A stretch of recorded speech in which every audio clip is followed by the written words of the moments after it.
하나님, 나의 하나님 감사합니다. 오늘 우리에게 이 말씀을 나눌 수 있는 시간과 기회를 주시고 또 하나님의 말씀을 사모하게 하는 마음 주셨음에 감사드립니다. 이 말씀을 함께 나눌 때에 우리의 마음을 열어주시고 우리의 귀를 열어주사 우리가 하나님을 아는 지식에 조금 더 가까이 다가설 수 있도록 인도하여 주시옵소서. 모든 말씀 우리 주 예수 그리스도 이름으로 기도드립니다. 아멘.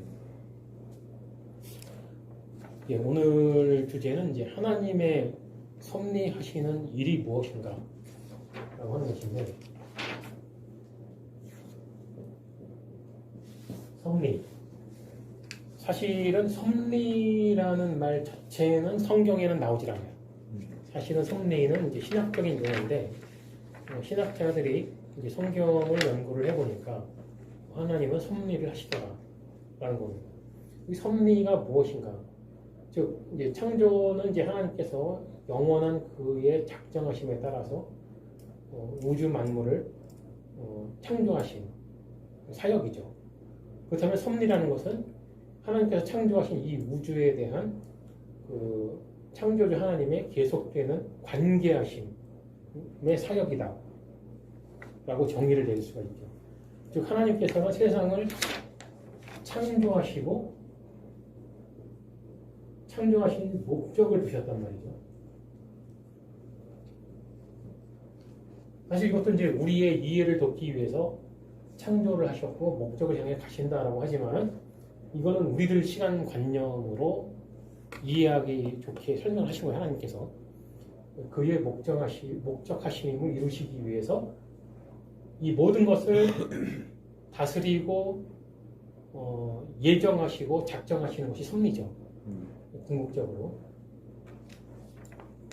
이것이 이제 섭리의 이제 그 섭리의 정의인데, 여기 사도행전 17장 24절 28절까지 내용이 있는데, 우주와 그 가운데 있는 만유를 지으신 신께서는 천지의 주지시니 손으로 지은 전에 계시지 아니하시고 또 무엇이 부족한 것처럼 사람의 손으로 섬김을 받으시는 것이 아니니 이는 만민에게 생명과 호흡과 만물을 친히 주시는 자이심이라. 인류의 모든 족속을 한 혈통으로 만드사 온 땅에 거하게 하시고 저희의 연대를 정하시며 거주의 경계를 하셨으니 이는 사람으로 하나님을 혹 더듬어 찾아 발견케 하려 하심이로되 그는 우리 각 사람에게서 멀리 떠나 계시지 아니하도다. 우리가 그를 힘입어 살며 기도하며 있느니라. 너희 중에도 어떤 사람들의 말과 같이 우리가 그의 소생이라 하니. 이게 사도 바울이 한 말인데, 사도 바울이 이 말을 어디서 했으며 그리고 이 말을 한 그 시기가 어떤 시기인가를 이제 짚어봐야 되는데, 그 초대교회 당시 사도 바울과 이제 사도들이 활동했던 시기가 헬레니즘 철학의 시대란 말이에요.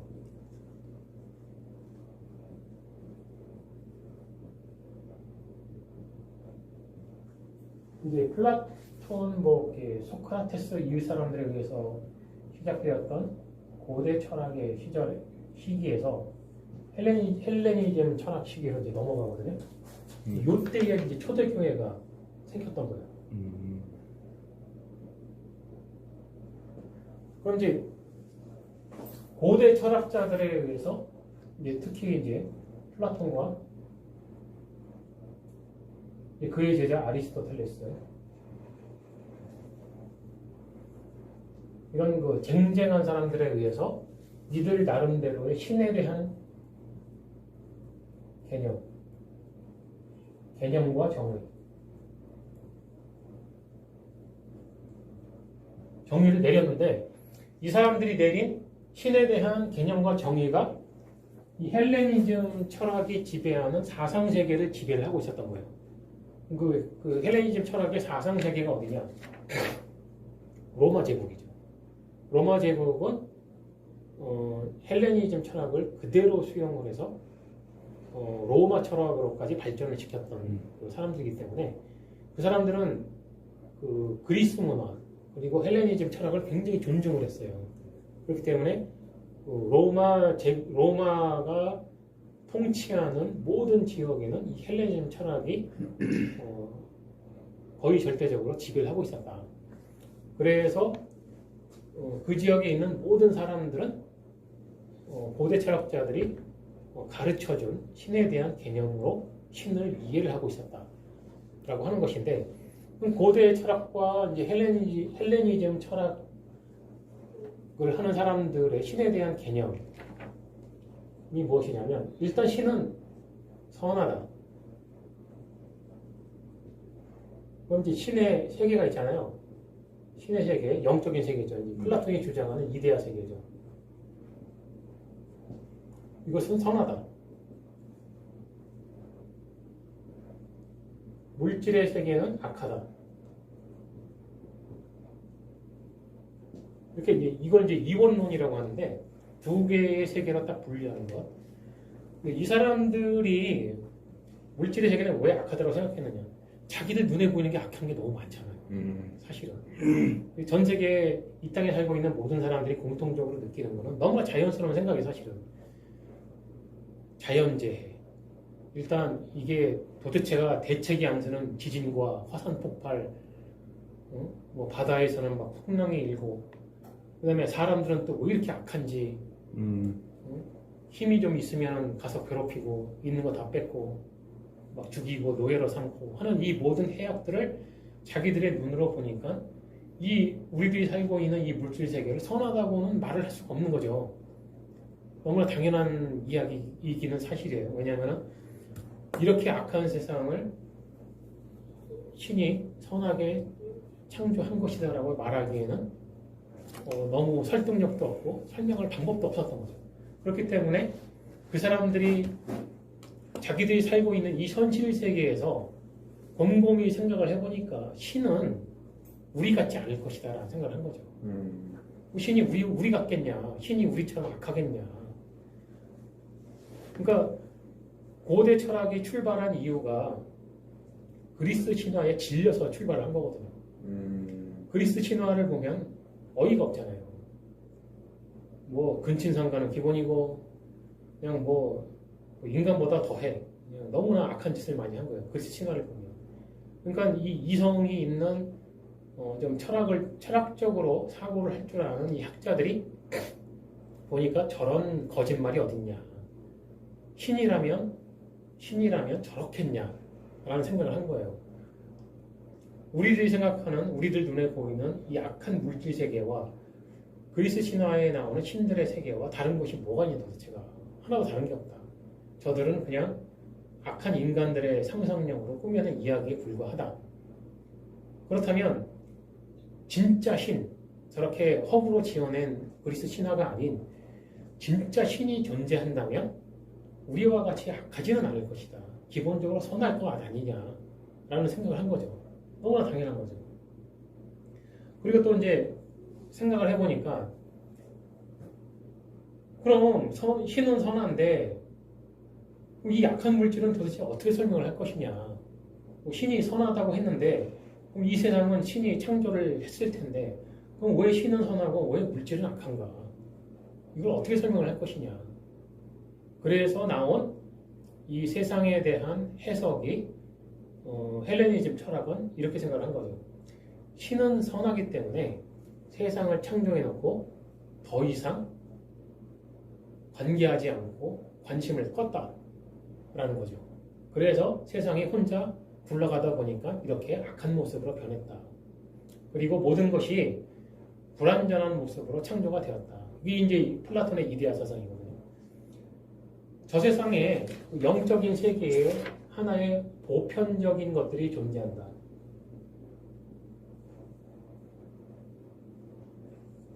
예를 들어서 지난번에도 설명했지만 미녀라고 하는 보편적인 미녀가 존재를 하는데 이 세상에 존재하는 미녀들은 저 세상에 있는 미녀만큼 완벽하게 똑같이 미녀는 아니다.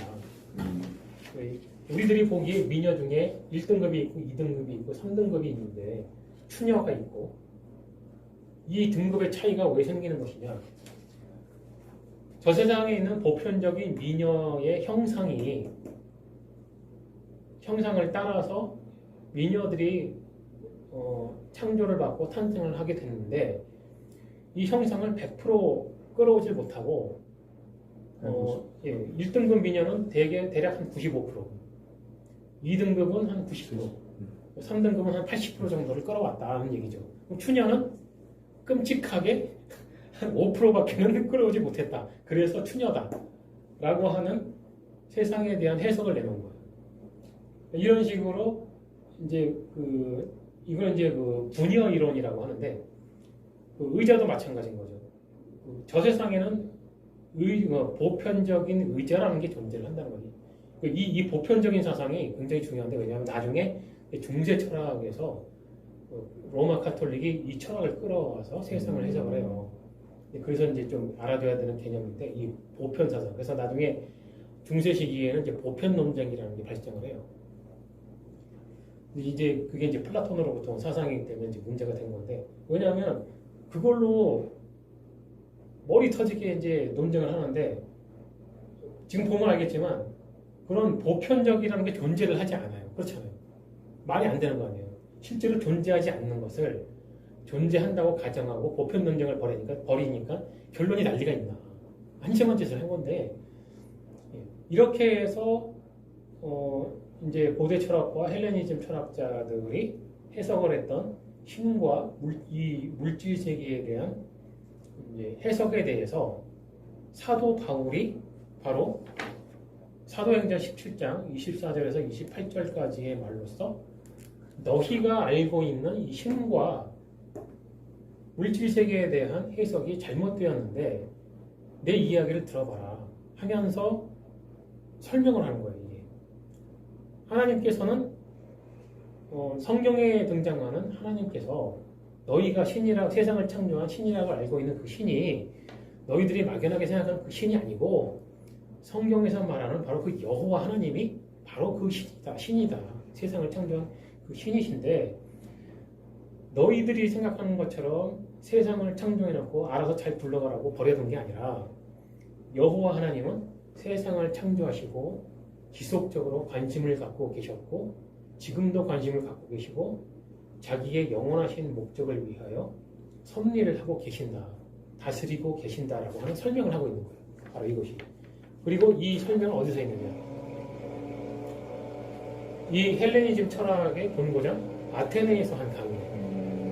이 사도행전 17장 24절과 28절의 이 강의는 그 당시에 그 사상의 중심이었던 그 도시 아테네에서 했던 그 강의 내용이었다. 이런 그 배경적인 사상을 배경적인 내용을 알고 읽어보면 이 내용이 색다르게 다가옵니다. 자, 그래서 특히 여기서 이제 중요한 말이 너희들이 생각하는 것처럼 그렇게 하나님이 우리와 멀리 떨어져 있지 않다. 즉 하나님의 이 섭리를 이해를 하고 있는 신앙인들은 무엇을 느끼냐면은 하나님이 나와 멀리 계신 게 아니라 나와 오히려 가까이에 계신다. 가까이서 나를 인도하고 계신다. 라고 이해를 하는 겁니다. 자, 이게 고대 철학과 헬레니즘 철학가들이 정의를 내렸던 이 신과 물질 세계에 대한 이 해석들이 사실은 전 세계 다른 민족과 국가들이 대부분 비슷한 해석을 하는 거예요, 사실은. 그래서 이러한 사상에 의해서 세상에 종교가 등장을 하는 건데, 자, 이게 특징이 바로 여기서 성경을 통한 하나님에 대한 신앙과 그렇지 않은 세상의 종교와의 확연한 차이점이 여기서 드러나는 거예요. 무슨 얘기냐면 신과 세상에 대한 해석을 하나님의 말씀이 없이 사람의 이성적인 머리로만 해석을 했을 때는 이런 해석이 나올 수밖에 없다는 거죠. 그런데 성경은 하나님 자신과 이 세상에 대한 해석을 하나님이 창조하셨으니까 창조하신 그 하나님이 우리한테 설명을 하고 계시기 때문에 그것이 확실한 지식이고 그 지식에 의해서 올바른 신앙을 가질 수가 있는 것이다. 이것이 바로 성경에서 말을 하고 있는 하나님에 대한 참된 신앙과 믿음과 세상이 자기들의 이성적인 머리로 공상을 해낸 그 사상과의 신앙과의 차이점이라는 거죠. 자, 그걸 이제 우리는 이제 계시라고 하잖아요. 계시라는 것은 네. 나타낸다라는 말인데 하나님께서 자기 자신에 대해서 나타냈다라고 하는 겁니다. 우리가 계시를 말할 때 일반 계시와 특별 계시가 있다고 말을 하잖아요. 일반 계시는 자연적인 것, 세상 만물에서 볼 수 있는 하나님에 대한 느낌적인 것, 네. 어떤 그런 것을 말하는 것이고, 특별 계시는 성경을 말하는 거죠. 네. 하나님께서 우리에게 해주신 그 말씀, 이게 특별 계시라고 하는데, 그래서 섭리도 동일해요. 섭리도 일반 섭리와 특별 섭리가 있는데, 일반 섭리는 우주 만물 전체를 다스리는 어떤 보편적인 것을 말하는 것이고, 특별 섭리는 특별하게 하나님께서 선택하신 자기의 백성들, 즉 교회와 그의 사랑하는 자녀들을 돌보시는 그 사역을 말을 하는 거죠. 이렇게 두 가지의 그 섭리로 나눠지는데, 섭리하시는 방법에서 딱 두 가지로 이제 나눠지는데요. 네. 하나는 이제 통상 섭리고, 하나는 비상 섭리. 이제 신학적인 용어인데, 네. 통상 섭리는 이해가 쉬워요. 그냥 뭐 자연 그대로의 섭리. 통상적인. 예, 하나님께서 뭐 세상을 창조하셨고, 자연 법칙에 따라서, 인간 사회에서는 도덕법에 따라서 창조하신 피조세계 각 영역에 작용하는 나름대로의 법칙과 원리에 따라서 행하시는 하나님의 섭리 사역을 말을 하는 것이고, 이 비상 섭리는 뭐냐면 기적을 말하는 거예요. 기적. 그런 거 통상 섭리, 그냥 흘러가는 방식의 섭리에서 어떤 특별한 이유로 그게 하나님의 그 백성들을 구원하시기 위해서 사용하시는 어떤 그 특별한 그 기적을 말하는 것인데, 성경은 기적을 부정하는 게 아니죠. 네. 다만 우리 개혁주의, 우리 정통주의 신학에서는 기적에 대해서 경계를 하는 이유가, 어떤 하나의 기적을 경험하거나 보고 나서 하나님의 말씀은 멀리 해버리고 그 기적만을 바라보고 매달리는 현상이 생길까봐 자꾸만 경계를 하는 거예요. 뭐 그런 것이지, 그렇다고 해서 그런 그 기적들이 존재하지 않는다라고 생각을 하는 게 아니죠. 그래서 전에 한번 그런 얘기 했지만, 각 개개인이 겪는 어떤 그런 기적적인 것들이 존재하지 않는 것은 아니다. 그런데 증명할 수 있는 것들은 또 없다. 대부분이. 네. 왜냐하면 개인적으로 경험을 하는 것이기 때문에 확실히 그런 것이다라고 나타나는 경우가 없는 건 아닌데 굉장히 흔하지는 않다. 근데 저 같은 경우는 그런 증명할 수 있는 기적들이 많았어요. 내가 이제 기적 얘기, 진짜 내가 기적 얘기 안 하는 사람인데, 나는 이제 그런 기적, 특별한 기적들이 굉장히 많았는데, 이런 얘기를 이제 해도 되는지 모르겠는데요. 굉장히 오래된 얘기예요. 그때는 이제 기독교인이 아니었어요. 기독교인이 아니었는데, 이제 한국이 아니고 이제 남미죠. 남미의 한 도시에서 내가 갈 곳 없고 경제적 능력 없는 할머니 한 분하고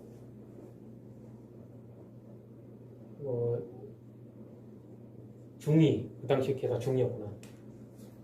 그때 말 더럽게 안 들었어요. 그때 얘가 중기병이었던 것 같아. 이 두 사람하고 같이 생활을 했어요. 내가 이제 일을 해서 이제 같이 먹고 살았는데, 내가 돈을 좀 더 벌어야 되겠다. 그래서 운전을 배워가지고 운전 배운 지 2주 만에 이제 멀리 한 8시간 정도 걸리는 거리에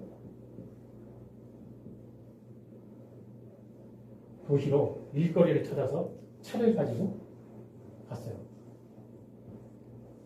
여기 보면은 산길이, 그러니까 대관령 같은 그런 그 길이 이렇게. 근데 여기 그 고도가 여기가 2,000m 될 거예요. 높이가. 그 도로가 있는 그 부분이. 목적지 이 도시는 2,800m였으니까. 근데 여기를 이제 차를 운전을 하고 가는데 굉장히 하늘이 맑았어요.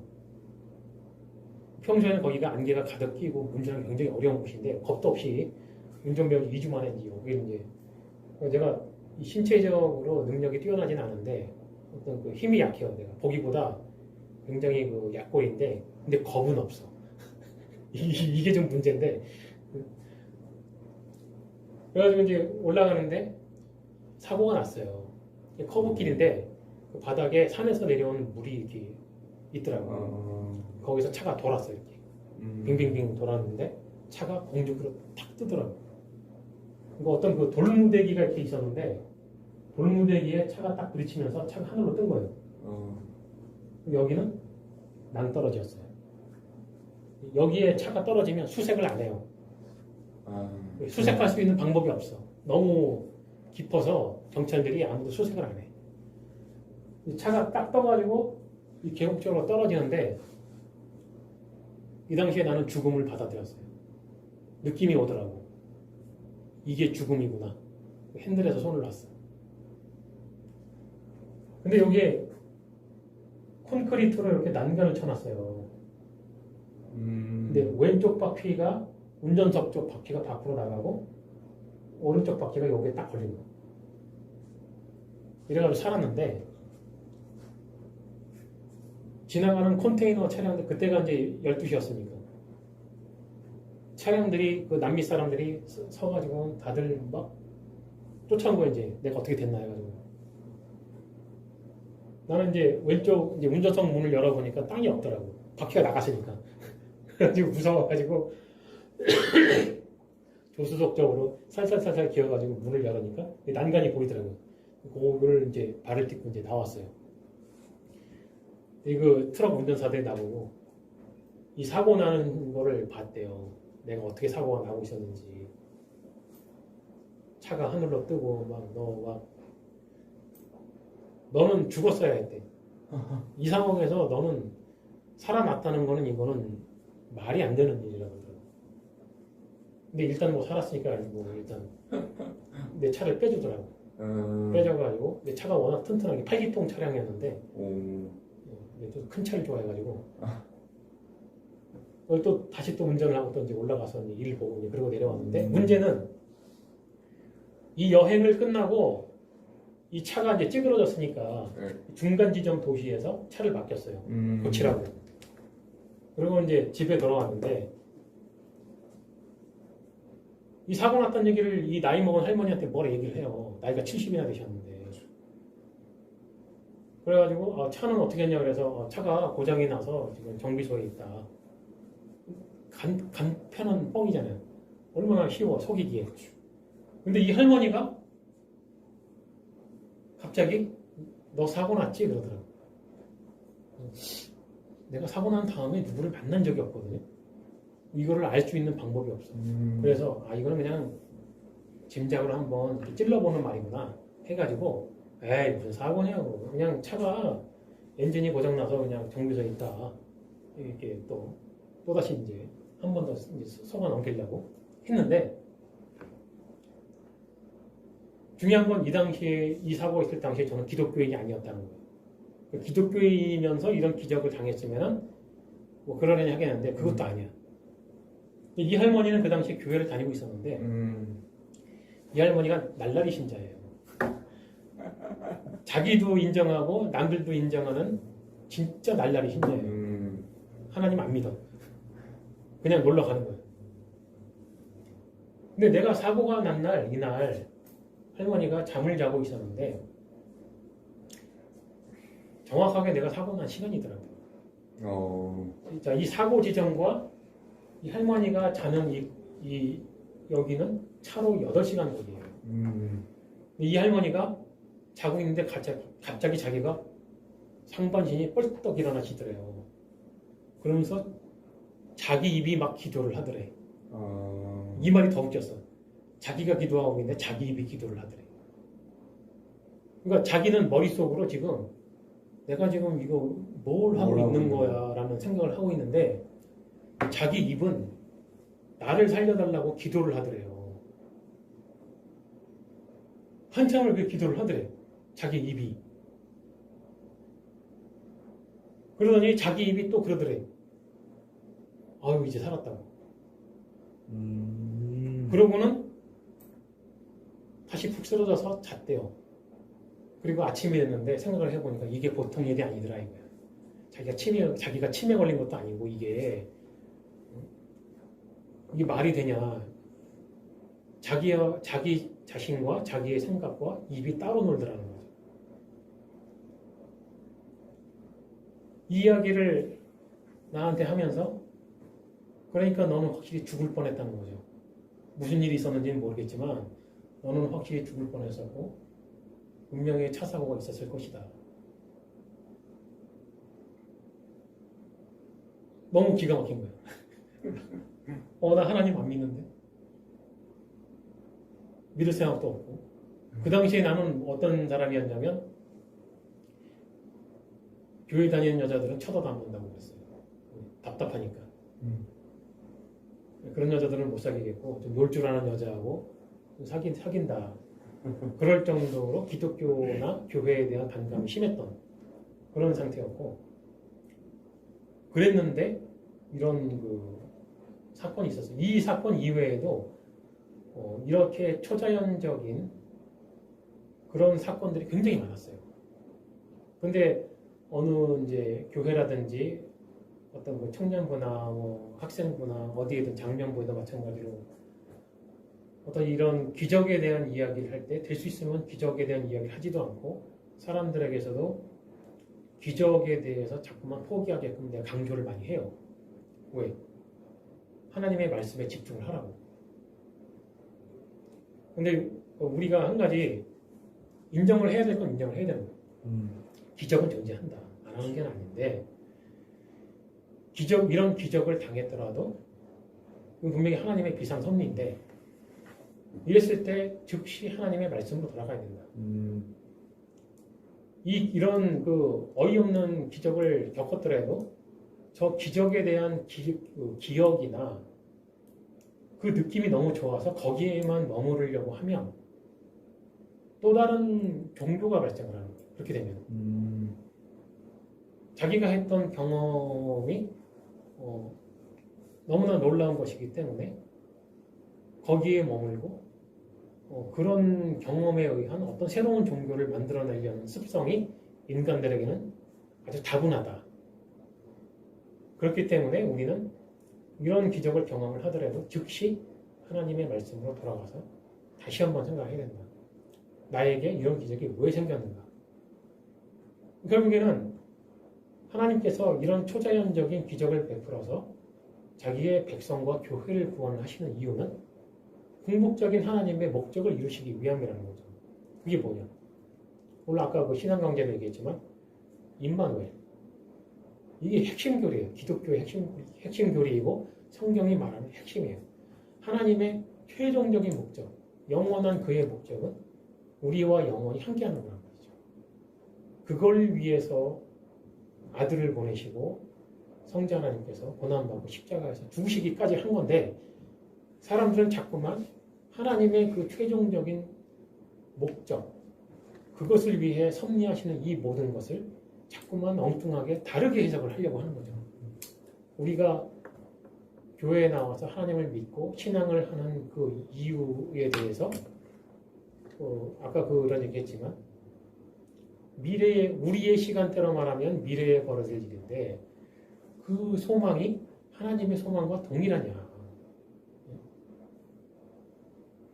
동일하지 않은 사람들이 대부분인 게 한국교회의 슬픈 현실이에요. 그러면 누가 잘못된 거냐? 하나님이 잘못됐겠냐? 내가 잘못됐겠냐? 우리가 좀 이럴 때는 이성적으로 생각을 해보자는 얘기죠. 하나님은 완전하신데 나는 불완전하고 그러면 하나님의 소망이 맞는 거냐? 내 소망이 맞는 거냐? 너무 명확한 대답 아니겠어요? 그래도 사람들은 자기 욕심이 먼저죠. 자기 욕심을 채우고 싶고 자기가 원하는 것을 먼저 이루고 싶어 하는 게 사람인 거예요. 그런데 그것이 바로 성경이 말하는 하나님을 올바르게 신앙하지 않는 그것이 바로 다른 종교라는 거죠. 그게 바로.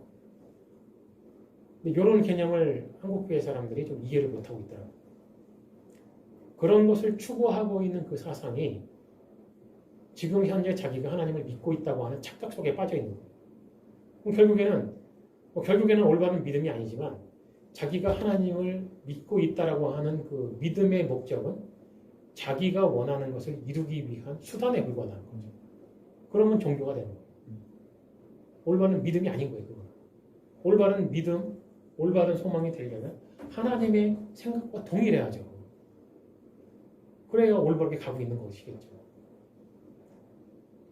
자, 이러한 그 하나님의 섭리를 믿는 사람들은 하나님께서는 세상을 창조하셨고 그의 영원하신 목적을 이루시기 위하여 예전에도 그랬고 지금도 그렇고 앞으로도 그렇고 섭리를 갖고 계시고 나를 인도하고 계신다라고 하는 이 신앙을 믿는 사람들은 겸손해질 수밖에 없는 거죠. 왜? 어떤 결론에 도달하냐면 내가 지금 하나님을 믿고 있는 이 믿음 이게 나에 의해서 이루어지는 게 아니라는 거죠. 이렇게 되면 결론이 결국엔 하나님의 섭리에 의해서 내가 하나님을 믿고 있는 거지 내가 하나님을 믿겠다고 노력을 해서 믿고 있는 게 아니라는 결론에 도달을 하는 거예요. 이렇게 되면 그렇게 해서 참된 신자는 그래서 하나님 앞에서 겸손해질 수밖에 없고 하나님께서는 그리스 사람들이 생각했던 것 같이 멀리 있는 것이 아니라 하나님은 바로 내 옆에 계시는구나. 그래서 더욱더 마음이 안정되고 그래서 심리적으로도 더 안전하게 되는 거죠. 이것이 바로 하나님 안에서 누리는 안식이고 이런 게 바로 뭐 질문이 있습니까? 아니면 혹시 뭐 다른 어떤 기적을 경험하는 것이 있으면 얘기를 해도 좋고. 아니 저는 딱히 네? 딱히 뭐 딱히 없어요? 네 아직 그런 건 없어가지고. 그럼 그렇게 대답하는 사람들에게는 거기 그 원고 내용에도 나와 있지만 지금 우리가 하나님의 말씀을 함께 나누고 있는 것 자체가 기적입니다. 왜? 우리가 지금 이 말씀을 나누고 있는 이 동시간대에 다른 사람들은 무엇을 하고 있나를 생각을 해보면 돼요. 어떤 사람은 게임을 하고 있을 것이고 어떤 사람은 알바한이라고 열심히 일을 하고 있을 것이고 어떤 사람은 뭐 술을 마실 수 있고 어떤 사람은 운전을 하고 그러나 그 수많은 노력들이 우리의 것과 같으냐? 아니라는 거죠. 그 같은 시간대에 우리는 하나님의 말씀을 나누고 있고 그들은 그렇지 않다고 하는 이 현실 이것 자체가 기적인 거예요. 뭐 질문사항 없으면 오늘 강의 여기까지 하도록 하겠습니다. 네.